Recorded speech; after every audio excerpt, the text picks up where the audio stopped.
What's up everyone? Welcome back again to my YouTube channel. Ngayon, pag-usapan po natin ang fishing supply business. Gusto mo na simulan yung negosyo na naisip mo.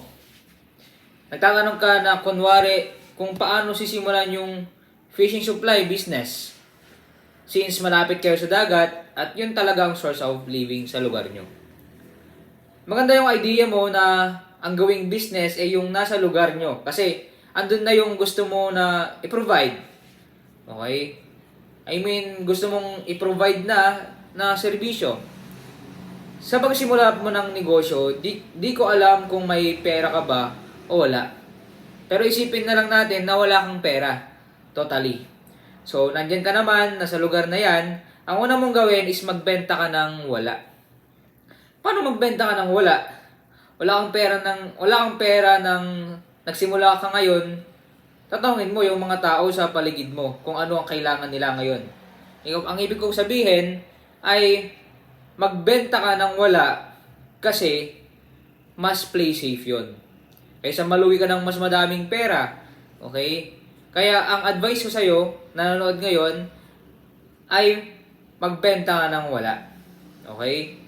Tanungin mo yung mga tao sa paligid mo na kung anong kailangan nila.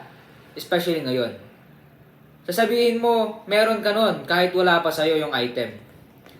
Ngayon, nagbebenta ka na ng wala. Okay? Huwag mo muna sila singilin. Hanap ka na muna ngayon ng supplier. Nagpo-provide ng mga need ng customer. Okay? Baga, iisipin mo, okay, i-observe mo kung ano yung pwede mong i-provide. Okay? Para sa mga kailangan ng customer. Okay, bibili mo 'yon, yung binibigay mong offer at yun yung ibebenta mo doon sa customer mo.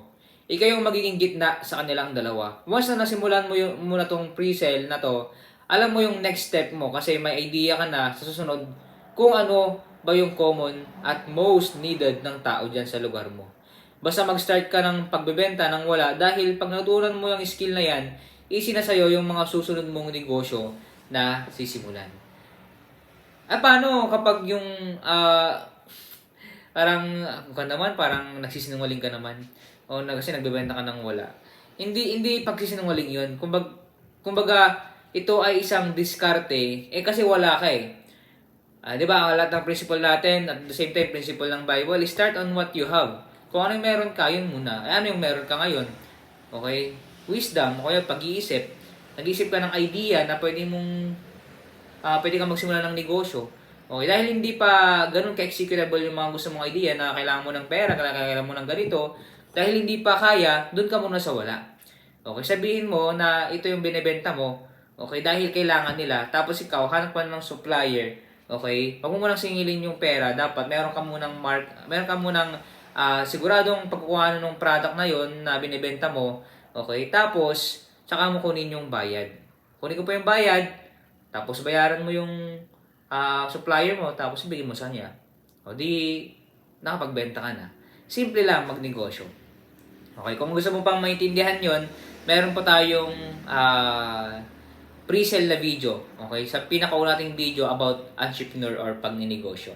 Okay, so salamat po sa inyong panonood dito sa video na to ay tinuturo po natin lahat ng ating experience. Okay? At mga kapalpakan na nangyari o nagawa natin nung tayo ay nagsisimula rin na magnegosyo. Madami experiences, kapalpakan, pero ito ay lesson learned para sa atin. Gusto ko i-share sa inyo para matuto rin po kayo. Okay, kaya salamat po at don't forget to like and subscribe. Abangan niyo po yung aking susunod na video. Ang susunod ko na video is water filling station. Kaya, stay tuned po kayo at see you on my next vlog. Bye-bye po muna.